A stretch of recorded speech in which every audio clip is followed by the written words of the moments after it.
Hola chicos y chicas, ¿cómo están? Les saluda la profesora Giselle Broca. Hoy hablaremos sobre una breve historia sobre las pandemias. Acompáñame.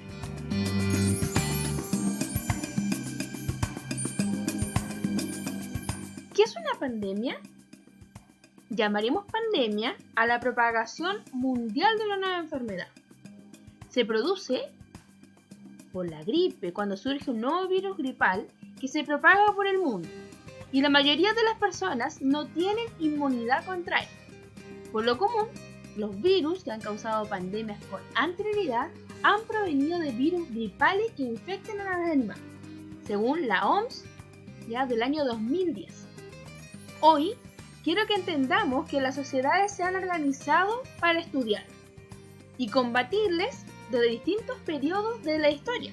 ¿Ya? O sea, lo que ahora estamos viviendo, quiero que entiendan, no es un fenómeno nuevo, ¿ya? Es un fenómeno que también ha logrado, ¿ya?, entender que, si bien es cierto, viene de un fenómeno natural, ¿ya?, nos permite también innovar y llevar nuevos avances en la ciencia. Así que, sigamos entonces en este recorrido. Entonces, hay una sola palabra que puede servir como punto de partida a nuestro breve recorrido sobre las pandemias. Y la palabra es plaga, que viene desde el griego dórico, haciendo alusión al ataque o golpe. Este término se aplica al contagio virulento de enfermedades febriles causadas por Yersinia pestis, a un término general para cualquier enfermedad epidémica que causara una alta tasa de mortalidad, ya como nosotros hemos visto, ¿cierto?, que ha llevado también a la disminución de una población importante, ¿ya?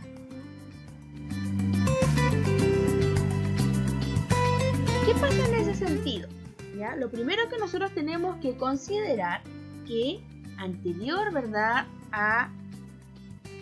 desde época, ¿cierto?, desde la misma del Viejo Testamento, ¿ya? En Éxodo, este capítulo 7, versículo 2, mencionan la serie de 10 plagas que golpearon, ¿verdad?, a los egipcios, para que el faraón liberara a los israelitas de la esclavitud.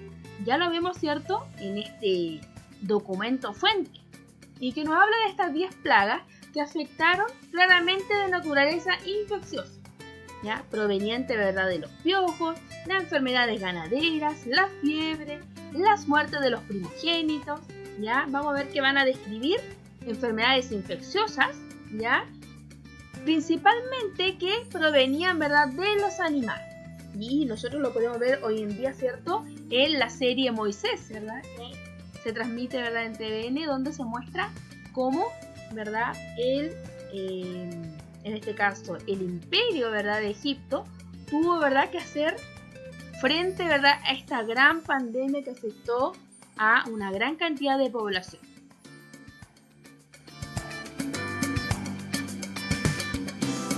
Entonces, dentro del contexto de la religión de Abraham, las infecciones severas pueden ser interpretadas como un castigo divino. Ya recordemos que para la época, ¿verdad?, de Egipto, ¿cierto?, la civilización egipcia, ellos principalmente eran politeístas, es decir, que creían en distintos dioses y le atribuían, ¿verdad?, a que era una especie de castigo, ¿cierto?, a los actos, ¿verdad?, que ellos han cometido.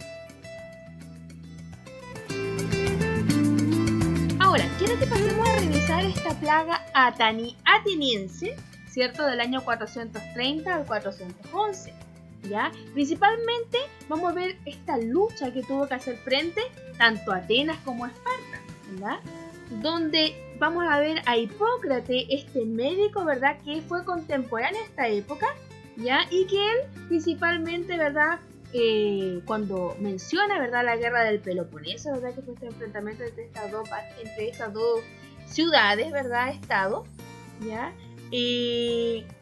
tuvo como consecuencia, ¿cierto?, que afectara grandemente a la población.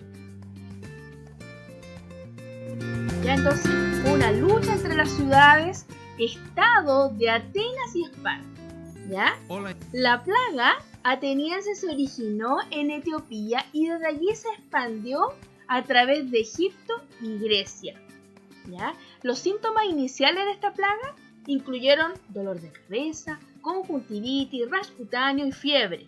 Las víctimas tosían sangre y sufrían de un fuerte dolor de estómago, seguido, ¿verdad?, de las náuseas y arcadas, ¿verdad?, que esta enfermedad provocaba.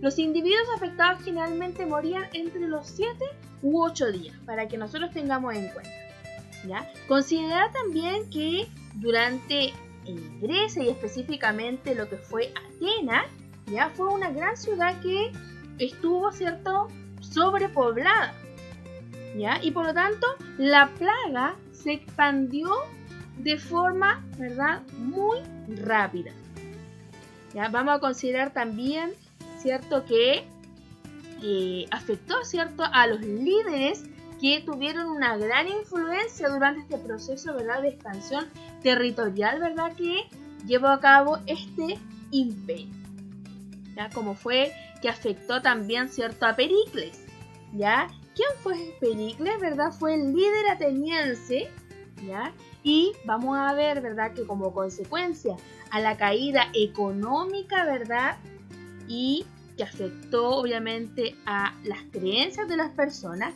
reinó también la superstición. Es decir, ya vamos a ver que principalmente las personas creían en los oráculos, ya que era esta búsqueda de que las respuestas fueran dadas por los dioses concernientes a lo que iba a pasar en el futuro, ¿ya?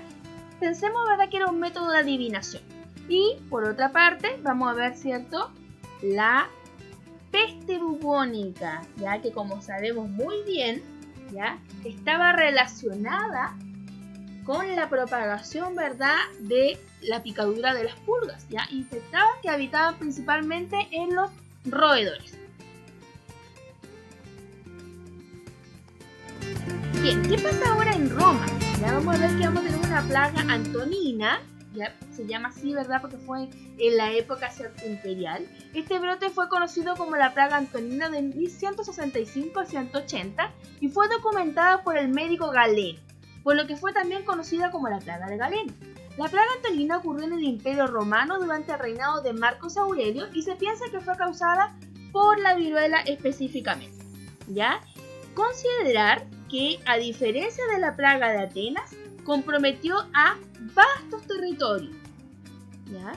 Y recordemos muy bien que Roma inició, ¿verdad?, todo un proceso de romanización que incluyó, ¿cierto?, la expansión de sus fronteras y donde el imperio estaba conectado tanto económica y políticamente integrado. Por lo tanto, la difusión, por ejemplo, de nuevas creencias como el catolicismo, ¿cierto?, se llevó a cabo durante este periodo, ¿ya? Como las calles, ¿verdad?, estaban desiertas y el comercio también fue abandonado, escaseó muchas veces el alimento, forzando también a los sobrevivientes, ¿verdad?, a pagar grandes impuestos, por lo que el imperio, ¿cierto?, dependió de ellos para poder, ¿cierto?, alimentar a la gran población. Y las personas, ¿verdad?, lo atribuían como la ira o castigo de Dios.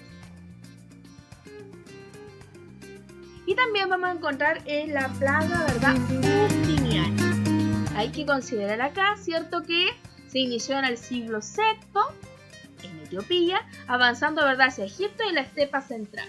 Y está principalmente originada por las caravanas, que eran específicamente estas rutas comerciales llevadas a cabo por grandes comerciantes. Y obviamente también las personas, ¿cierto?, trataban de explicar como este castigo, ¿verdad?, o la ira de Dios. Ahora, llegamos, ¿verdad?, a la muerte negra o peste negra, ¿ya? Que fue principalmente esta peste, ¿verdad?, que surgió en la Europa en 1347. Estábamos, ¿cierto?, en este periodo de finales, ¿verdad?, de la Edad Media, ¿ya? Y vamos a tener, ¿cierto?, que en un primer reporte, ¿ya?, fue atribuido a la alineación de 3 planetas, causando una gran pestilencia en el aire en el siglo XIX. Recién se entendió que fue causada por la Yersinia pestis, ¿ya?, es decir, por esta picadura, ¿verdad?, proveniente de las pulgas, ¿verdad?, que principalmente los roedores la portaban. En su búsqueda también por la explicación razonable, muchos fieles buscaron cierto refugio en la religión, invocando a santos. Muchos fueron, cierto, también acusados de herejía, ¿verdad?, los que no eran creyentes, y principalmente se persiguió a las minorías. También, obviamente, esta peste negra dio paso a que charlatanes, ¿verdad?, vendieran curas, ¿cierto?, amuletos y otras formas de cómo, ¿cierto?, resolver esta enfermedad. Ya también surgen, ¿verdad?, los doctores de la plaga. Hemos visto, ¿cierto?, que se difundió por Facebook estas imágenes. Conocida como una institución comunitaria, fueron médicos o cirujanos especialmente contratados por el pueblo o la villa infectada. Y su tarea, además de cuidar a los enfermos, era llevar un recuento público de las muertes. ¿Ya? El salario que esta persona recibía correspondía a 30 florines, que en la equivalencia eran 40 gramos de oro. Por lo tanto, para la época fue también una clase que se destacó, ¿verdad? Y obviamente, pese a que arriesgaba, ¿cierto?, la vida, estas personas, ¿verdad?, lograron también, ¿cierto?, recibir un sueldo que por lo menos les mantuviera, ¿verdad?, y les convenía arduamente, considerando, ¿verdad?, que arriesgaban su propia vida.